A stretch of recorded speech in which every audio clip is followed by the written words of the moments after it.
everyone, are you ready for another adventure? It's me, Wokey, and I'm back with another day in the life of Wokey. It's been a very long time since I've done one of these videos, but these videos are the easiest way for me to talk about something that just happened in my day-to-day life. So that's really what today's video is going to be all about. It's just something that happened to me today that I wish to talk about, and what I wish to talk about today is the fact that I won the Enchant Regalia entry cup that I signed up for on today. I know today is technically, no, not technically, it is Sunday. I joined in on Saturday, I played my games, and I won my mat here. So I promised my brother that when we started the playing the Hololive official card game, that if either one of us ever won, we would do a deck breakdown and we would show the deck that we won with.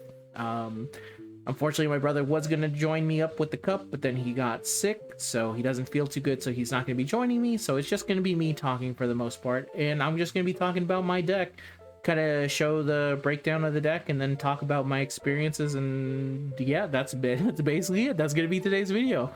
I hope you like it. If you do, I guess feel free to leave a like, comment, and subscribe. I'm doing this because I like to do this, but for whatever reason, if you end up liking the video, then go ahead and show support. Otherwise, I don't really care. I don't know how much of a a cross line between Fate Grand Order and Hololive there is, but there has to be at least a couple. I know because I play it. But anyway, let's begin, shall we? So what deck did I bring to the Enchant Regalia Cup? If you don't know what the Enchant Regalia Entry Cup is, it's basically a tournament where you can fight to get one of these mats, and typically you can only use Hololive members that were featured on the most recent set. In this case, it would be Enchant Regalia. So with that in mind, I went with Polka, who got her Oshi in this set. And you can also use cards from outside of it, like obviously a lot of the Polka cards released in the earlier sets, but you can use them here because as long as it's Polka, then they allow it. But yeah, that's Polka. If you want to know what her leader does, because I guess I don't know how many people play her, but let's see if I can do a quick little zoom in there to show. No, okay, I'll just read it off the site. Her main Oshi skill is the Legend of Polka, which is -2 holo power. You draw cards until your hand has the same number of troop members on your stage. However, only up to 4 cards can be drawn. So basically, you draw until you have 4 cards, assuming you have all 4 troop members on the field. I know because a friend of mine assumed that this ability was draw 4. It's not draw 4. If it was draw 4, this deck would be way better. It's not that. And then her SP Oshi skill, which is the one you can only use once per game. The other skill you can use once per turn, but once per game. Look at the top 7 cards of your deck, reveal 1 Polka and or staff, each from among them. So if there's only one of them, you pick one of them, and if there's 2 of them, you pick one of a Polka and one of a staff, and if there's none of them, I guess you get nothing, which hasn't happened to me yet, but knock on wood. And then add the reveal cards to hand, and then archive the remaining cards for her cheer deck, which if you've never, I guess, played the Hololive official card game, it's kind of like Pokemon in the sense that you have to have a cheer deck that you kind of put to the side here. She also has 5 life. So the way that the game works is that you have like your cheer deck, you go 1, 2, 3, 4, 5, and as you lose life, you put these on your Hololive members that are still alive and stuff like that. So Polka, you only run red. I ran only red. So this is all the red cards that you can see here. Nothing but pure red. That's easy enough to go. Now, in terms of the actual ratios inside the deck itself, they're a little bit screwy, but I'll explain after I show the ratios why they're screwy, because there's a very good reason as to why they are. For debut Polka, the one that says extra, the one that you can run any number of them, I ran a total of 6. As you can see here, 1, 2, 3, 4, 5, 6, with 2 of these being here. They're 70 HP. In the card game, you can run any number of the debuts that say, these are kind of like level 1 Pokemon, any of them that say extra, you can have any amount of them in your deck. So I run 6 for this one. And then some other debut Polkas, because those are not the only ones. I ran 1 of the collab debut Polka. This one will give you 10 power if your other Polka has, your center Polka, it only applies to the center Polka, has a fan attached to it. I ran 1 of them, and then 3 of the Go Second Polka. This is maybe the best Polka debut you have in your deck. This is the only reason you can really win a lot of your Go Second decks. A lot of the times when you go second, this is going to be the main reason why you win a lot of those games. In In theoretical sense, you want to be attacking with both of them when it's turn 2, so that you can get... So the way that it works is that if you went second and it's your first turn and you attack with it, you can reveal a troop member and add it from your deck to your hand. So in theory, when you're going second, if you have this one in your center and you collab with this one and you're able to put a phantom troop on this one and a regular energy on this one, you're able to get 2 of your phantom troops, and that will put you at a pretty big advantage because Polka's deck is very aggro. And the more troop members you have the second you get all 4 troop members, that's when you're truly cooking with gas. Some other... Before I get into the big heavy hitters, I'll go into the little minor ones. So I ran 2 of this first Polka, which came in the new set. This one has a bloom effect that says you get to deal 20 special damage to your opponent's collab Holoman when you bloom it. Bloom it is kind of like evolving in Pokemon, so you just put it on top and then you'll be able to deal 20 to the collab, and if there is no collab, you do nothing. And then its second attack does 50, and it can do a little bit more if you choose to archive 1 card from your hand to deal a little bit more damage to the center or collab. I think it does a total of 10. I never did that effect. This bloom effect did come into play with me. There's another card in the deck that serves a very similar function to it, which I'll talk about it when I get there, but still very good for sure.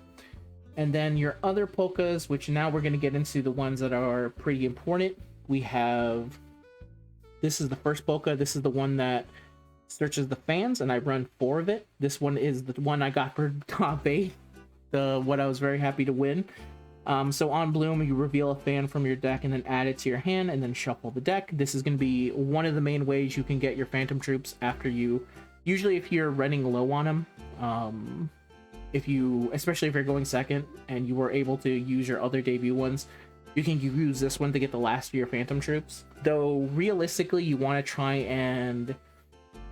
I don't know, have a good number of phantom troops. Usually the way I like to have it is that I like to get 3 phantom troops, two to 3, and then if there's still 2 or 1 remaining in the deck, you want to discard it off of the Oshi skill, which I'll talk about pretty soon. But yeah, you run 4 of these. You always run 4 of these under any circumstances. If you're not running 4 of them, then you're going to run into a lot of issues. Next, we have the big powerhouse, which is the Buzz Polka. This has a bloom effect that says you can get back a phantom troop from your archive, which is basically the graveyard if you play any other type of card game. You can get it with Buzz Polka, and then I guess another thing to take note of here, you can do 70 damage with codependency, but this effect only works if they have a phantom troop attached to them, so make sure you do that before you do anything. If you have 2 energies on it, it won't work. The Buzz Polka is going to be your main big heavy hitter on this one. It's the one most people are going to try and knock out immediately. A Buzz is kind of similar to, I guess, an EX Pokemon, where when it's knocked out, instead of losing 1 life, you lose 2 life. This one has 240. It's a first Buzz. Besides getting back a troop member from your archive, you can also, for just 1 red and 1 of anything, it does 50 plus, and the plus is 20 damage for each fan that you have on your side of the field. So when all said and done, you want to have all 4 phantom troops, and when you have all 4 phantom troops, you're going to be doing a total of 80 plus 50, so it's a lot of damage, especially as a lot of people are kind of building up. You can just do a buttload of damage and knock them out completely.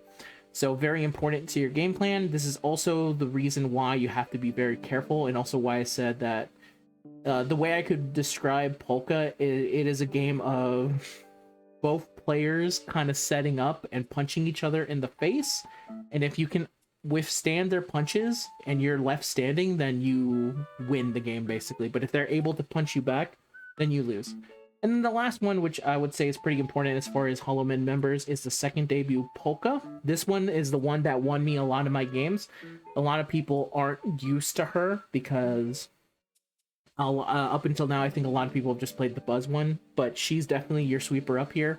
She has a bloom effect that says that you can, when only in the center position, archive any number of cards from your hand, return 1 troop member from your archive to hand for each card archived, and then her actual attack is called Are You Ready? It deals 110, plus if you're fighting a green Hololive member, then it does an additional 50. That never came up in any of my games today, but it comes up occasionally if you're fighting like a Rene deck or maybe Polka.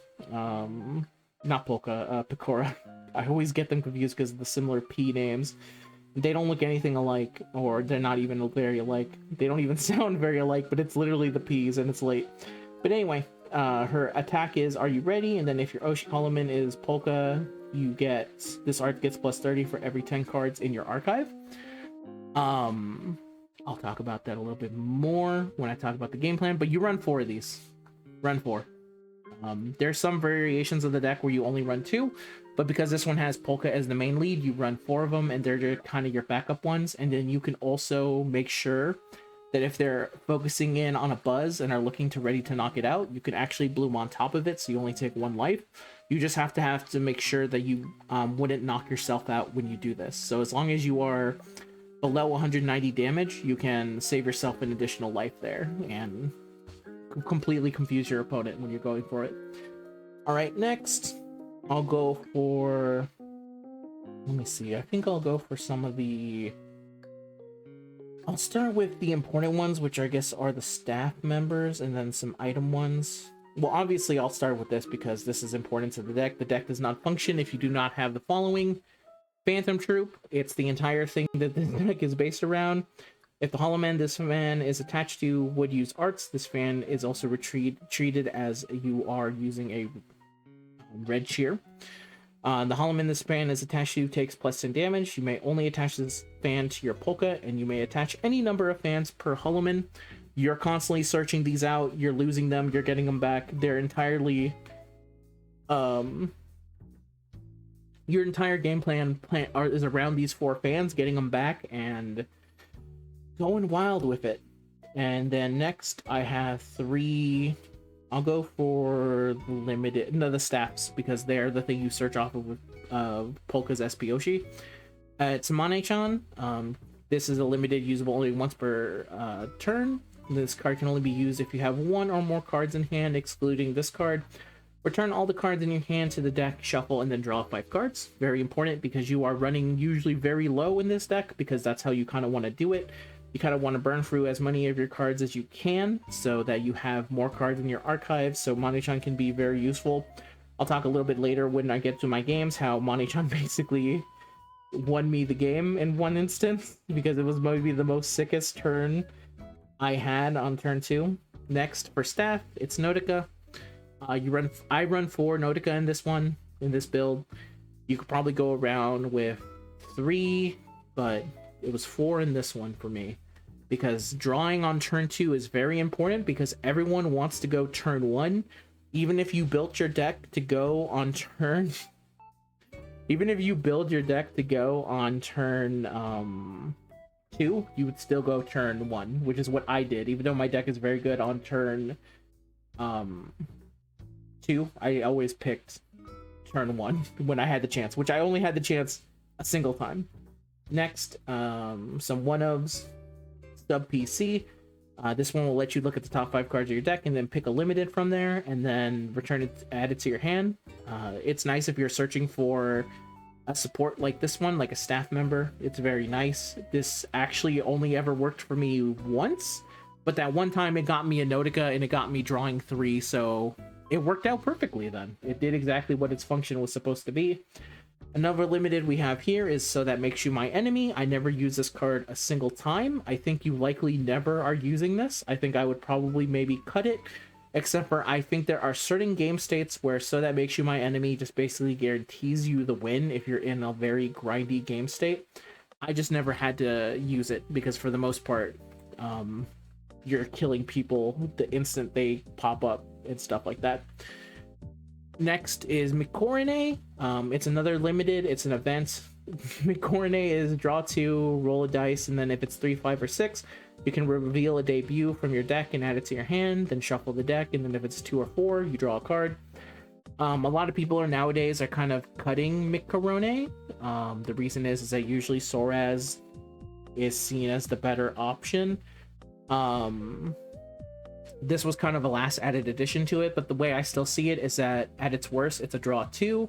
at its best, it gives me the ability to search out one of these debuts because the extra debuts are very easy to search out for, but the other ones are not. The ones that don't have extra in them can be a little bit of a pain in the butt to go searching for them, so I still think there's some merit to Mikorone, but I ran one in this one. Next, I think that's it for the 1-ofs. I'll go for 4-ofs. Maybe this one will make sense because I was talking about debuts. So, normal PC, you reveal a debut from your deck, place it to your deck, then shuffle.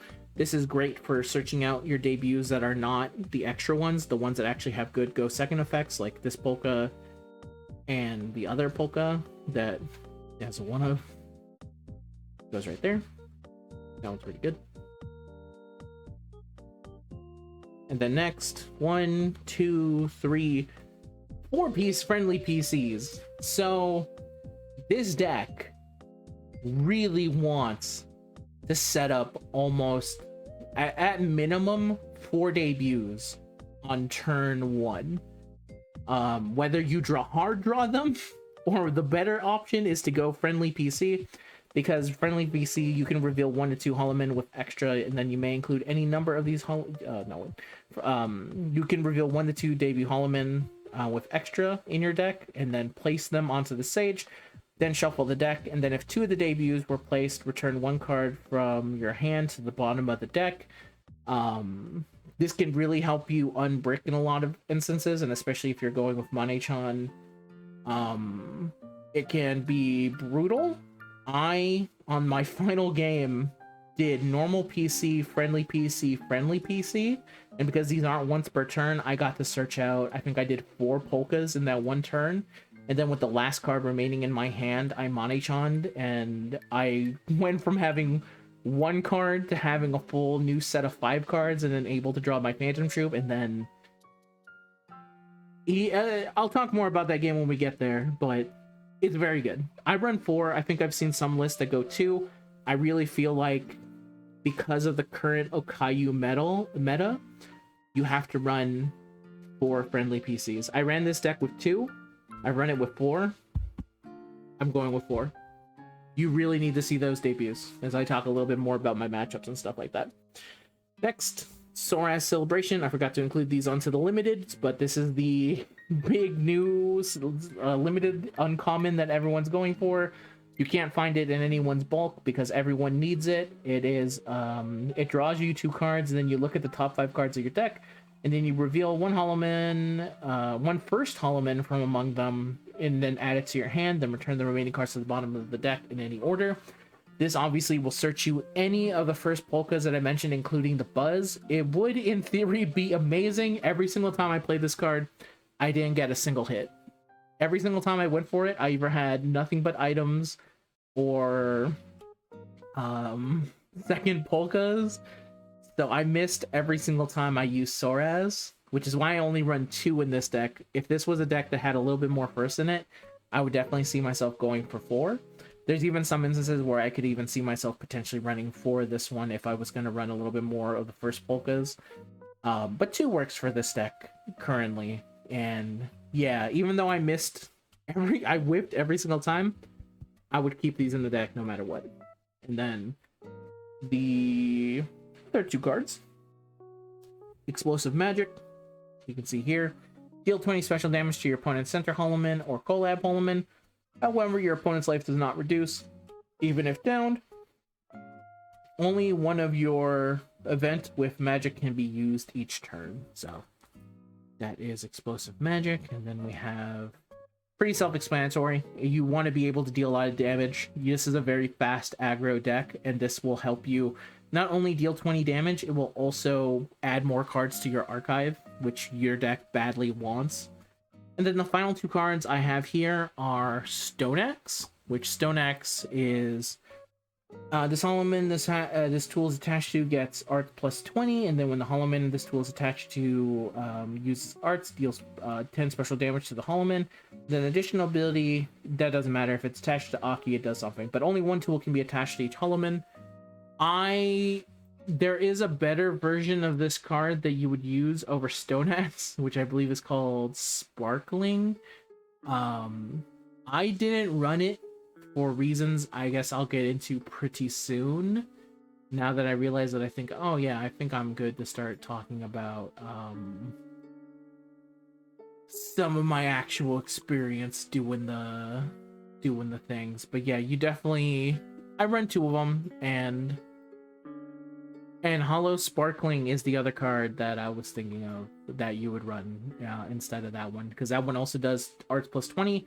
But then the ability text says that the Hollowman with alcohol, if the Hollowman doesn't have hashtag alcohol, then this tool makes them take an additional 10 damage, which in most matchups, I'll say in about 90% of the matchups, that's better. But there's one specific matchup that it's really bad for you. And I guess I can talk about that now.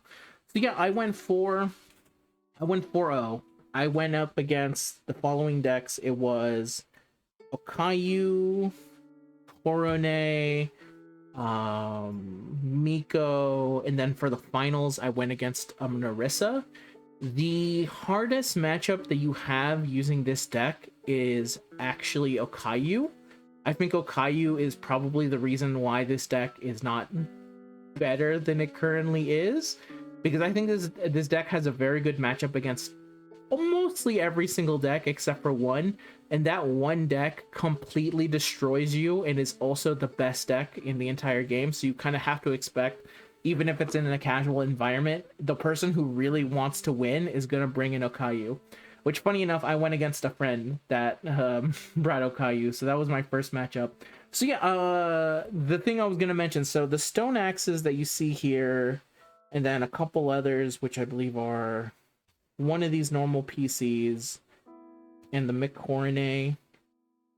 Yes, so remember how I said Okayu is your worst matchup? So when I was making the deck to prepare for Saturday, in my head, I realized that I had I used this deck 2 weeks ago, and the Okayu matchup that I went against there, that was another game where I only fought against Okayu once, but in that one game, I lost on turn 2. So that means not my turn 2, my opponent's turn 2. He completely destroyed my polkas. The reason is that Sparkling, as I mentioned, makes you take 10 more damage, and then so do the Phantom Troops. So if a polka is attached to them, that means that they would be taking 30 per hit.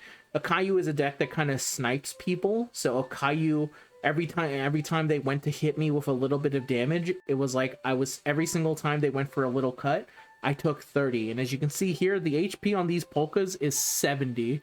Making them extremely vulnerable to Okayu. So in the back of my head, I said, okay, if I'm going to be entering, I have to enter with the idea that I want to try and get a little bit more aggro with it. So originally I didn't go for the 4 Phantom Troops. I actually signed up with 8 Fans, which is a deck that uses this Kiara, and then 4 of these KFPs. And I thought I had a pretty good read. If someone was going to play Okayu, I had a stronger sense, because I would be able to very quickly get a bunch of...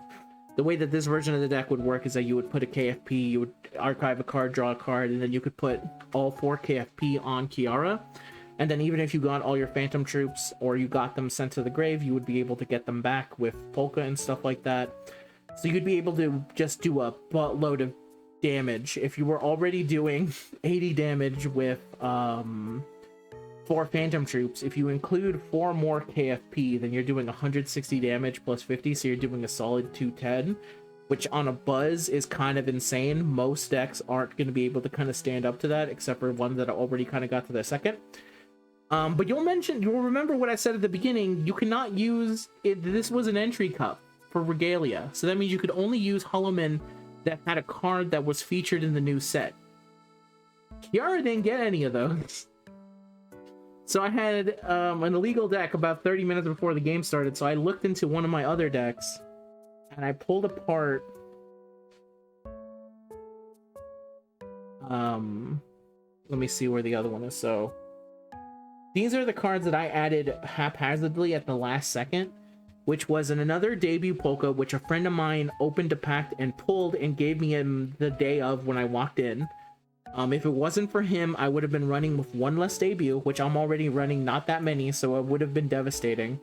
I added McCorney, I added another normal PC, and then these two stone axes, because he actually, my friend, who I beat in game 1 against Okayu, he asked me why stone axe and why not the sparkling, hollow sparkling.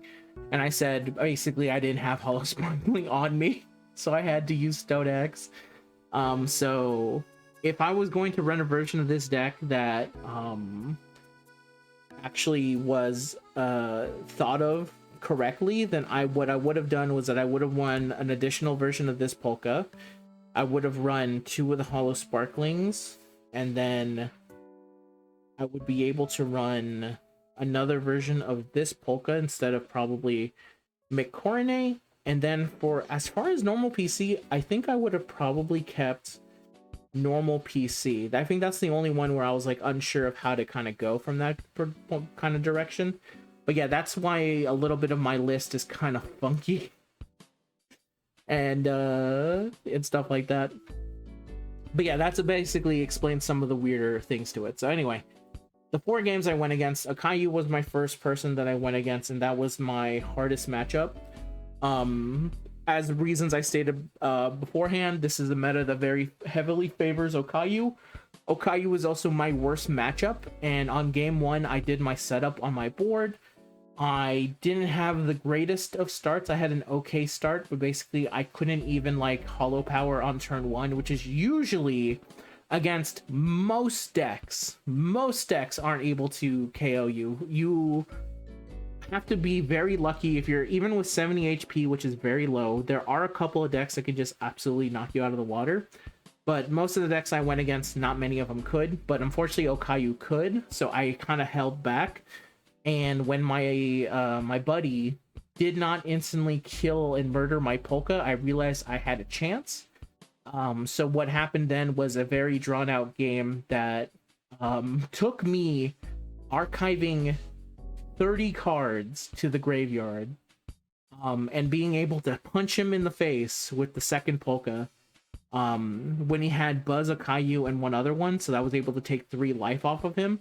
So a lot of the strategy with this deck is that you're trying to go for double KOs at every single time that is afforded to you. Basically, you want to be always aggressively hitting with second and first and setting up with the other ones. And more likely than not, they'll be able to take your guys down, and then what you do afterwards is that your other Polkas that are kind of in the back, they'll get the energy from them falling, and then you'll basically be able to set up again with Polkas and other of these second Polkas, whichever one. And then you basically go for the rodeo again, and then you punch them in the face again, and you take 2 of their Hololive members. And then if they're able to kill you after losing 4 units in a single turn, then they simply wanted it more than you. But if at any point they ever aren't able to kill the Polka after it's killed one of them, you basically have control of the game, and there's no way for you to lose anymore. So against that Okayu, I was able to knock him out with Polka and first Polka, having all 4 Phantom Troops, and then also this one, and then also a Stone Axe, which was equipped to this Polka. That's why he had to ask me about the Stone Axe. And I think I even had an additional explosive magic as well, just to really be like, okay, I got this one. So I was able to beat Okayu, and then from that point on, my friend said to me, well, I'm free. I'm not even going to be playing this deck for the others against it, because it doesn't really matter for me anymore. But now you kind of have to win it. And so from then on, I started the mental game preparing it. Next was Coronet. Coronet was an extremely easy beatdown. I just basically never gave them the chance to get to second Coronet, and they basically I just basically knocked them down, person after person. This was another one where they just were never able to take down first Buzz Polka, and they just died. And I felt a little bit bad about it, just because the person was brand new. He joined to help another of his buddies in the final game, and his buddy went to go have a game, and when he looked over to see how he was doing, he said, oh yeah, that's Polka. That's you kind of have to let them beat themselves by damaging themselves, which, funny enough, that'll come into play later. So I beat Coronet. It was very easy, no problem at all. And then I went against Miko, Stalker Miko. That was my 3rd game. This one was dire in the sense that, so on my turn, I had a hand that had a polka in it, but then it didn't really have an ability to draw. I was going first. I won the dice roll on that one. I lost the dice roll on the first game and the second game, and then the third game I won it. So I mulliganed because I didn't have a hand that could draw. And then when it got to my next mulligan, so the way that the mulligan works is that on your first mulligan you can mulligan for free, but then from that point on you can only mulligan if you have no debuts in hand. And then unfortunately I had no debuts in hand for the second one, so then I had to mulligan the 6. And the way it works is that you draw 7, and then once you have a playable hand that has a single debut, you put a card to the bottom and then you continue on. Didn't have a playable hand in the 6. Finally got a playable hand on the 5th one after putting 2 cards to the bottom. My opponent at this point, the entire time I was doing this, was debating whether or not to keep his hand. And when he saw that I went to the mulligan to 5, he said, okay, you know what? I'm just going to keep the hand. Which ended up biting him in the ass. So the hand that he kept was one that was able to knock out one of my polkas. This is maybe the closest after the Okayu I came to losing. So I was able to get 3 polkas onto the field thanks to normal PC and stuff like that. And thankfully in my hand I did have draw cards, so I was able to do a bunch of drawing once it did get to my turn. And yeah, he kind of was able to knock out my polka, and then from then on I kind of had to draw into another debut polka, because with Miko he realized, does this only have 70 HP? And I said yeah, and he's like, okay, cool. And then he proceeded to knock out my polka with both Mikos going down. Miko has a very similar effect with the fans. The only difference is that Miko doesn't take an additional 10 damage like I do. So it's not 100% the same, but it's close enough. And then I was able to come back with it because I was able to draw into another debut, and then kind of from there I was able to take over the game. To a very funny degree, because he had two first on their Miko, so he thought he was safe because they both had 150 HP, and then he lost because I drew into, like, I was able to get a lot of polkas onto the field, and he lost to me going like, where is she?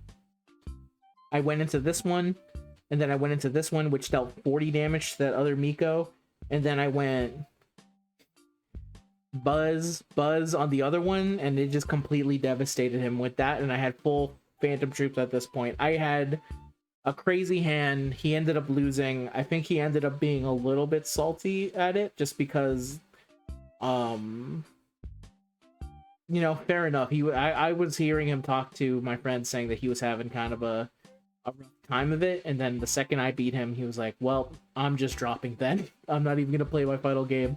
And then finally, for my final game, I went up against Narissa, who was the friend of the guy I beat in the second one, who said watch out for the polka. And that was the one where I drew the God Hand, where I was able to use a normal PC and then 2 of the friendly PCs into a Mane-chan, into a Phantom Troop, and I basically, like, completely... I think I lost, like, 2 life in total. He just completely lost that game. There was just, like, no coming back from it. He had, like, a single HoloLive member by the end of it, and it was a full-on, like, bullying. Another person that was there, who's also a buddy of mine, when he was looking on the field, he's like a Narissa expert. He has a lot of the different Narissas. He was actually the reason who I have a Narissa deck, funny enough, because he just gave me the excess he got from the multiple boxes he got to get the highest rarity for Narissas. So very thankful for that. But he was like looking at the board, and he said, like, there's no way for the Narissa to win. And I was like, I don't know, maybe there's still a chance. He's like, no. I played this deck, trust me, even if he got a second, there was no way to win. And yeah, I beat the Narissa. I felt a little bit bad just because that guy was fully decked out. He had the secret Narissa, not the one that was signed, but the one that was like just below that one, I want to say, as like his actual Oshi, which is one of these. So it was He ended up winning the raffle and he still got his mat, so I feel good about that. But yeah, that was basically it. That was my experience going through it. This deck is a lot of fun. It's very bursty, especially with this second skill, which lets you kind of like... It's very similar to the Ollie Oshi, where the Ollie Oshi lets you draw 4 and then discard 2. This one is a basically kind of like a draw 2 and then discard 5, which for this deck comes in really fucking clutch when you're trying to get as many cards to the archive as quickly as you can, especially to set up second Polka. And once you kind of have second Polka established and hit on the field, hitting for a really decent amount of damage, there's really not much that they can do. Like, when I beat the Okayu in the first game, and I showed him I had 30 cards in archive, he was just like, dude, what am I supposed to do? So that's why a lot of the cards like Explosive Magic can come in pretty key for that. So yeah, that's my overall experience. I really like Polka. I had a decent amount of luck going into my games. I'm not going to deny that. If anyone else badly wanted it as much as anyone else, they would have brought Okayu, but only one person brought Okayu, so I felt like if there's no one that has Okayu, there's not many decks that can actually go toe-to-toe with Polka and actually survive, just because of the very nature of how hard-hitting she is. And they have to understand that they have to hit hard back. They have to give it to me as hard as I give it to them, otherwise they will just never win. And in an environment without Okayu, your deck ends up being extremely good. But unfortunately, because Okayu is likely to be played at least once, it ends up making it a pretty rogue deck, I would say. But one that I was able to win with, and I'm very happy that I was able to win with. I'm probably going to bring in for the next cup, because I'm going to be going back next week to another store to try again, hopefully this time with my brother. I think I'll likely run Narissa for that one. I'll see kind of how I feel. I don't know if I want to try and do the entire... Like I said, it is possible to beat Akayu, but it's really unfavored. The fact that I was able to win my game was a miracle in and of itself. I feel like the matchup is seriously like a 7-3 matchup. For every 7 wins Okayu wins, you win 3. If you were to play 10 games in a row, maybe it's that, and even then, with this version of the deck, I think it would likely go something closer to maybe like every 9-10 game, every 10 games, you can maybe win a 1. At least that's how I currently feel. If there's any changes I would make to the deck, other than adding another one of these, this one I would definitely add in back. I think I'm actually good with only 1 on this one. The thing that's nice about this Polka is just that it has 80 HP. But for the most part, I very rarely ever took advantage of that Kolob effect. And obviously the Mikornes I'd probably replace for some a little bit more. But I really do like the consistencies with all the debuts and stuff like that. And yeah. Alright. That's it. Hopefully I was able to explain decent enough. Hopefully I'm not freaking anyone out, showing that I have real human hands and I'm not just a whooper 24/7. This is my human form that I must take on to actually go play the game. This game's a lot of fun. If you can have the locals that have it, I would say go ahead and play it. I think it's a very easy to learn game. Some of the decks are harder to learn than others. Like I actually think Okayu is pretty hard to learn because you have to know when to use your damage and when is the right unit to kind of hit down, so it kind of requires a lot of deck knowledge and stuff like that. But yeah, it's a lot of fun, and if you're, I guess, a fan of Hololive, the art is also very nice, so you can kind of go in for that one as well. But yeah, that's the end of the video, everyone. Thank you very much. I ended up being 40 minutes. That's insane. That's crazy. Thank you for joining me for another day in the life of Wokey. Until next time, everyone, I wish you all the best of luck. Until next time. Bye-bye. Peace out. Bye.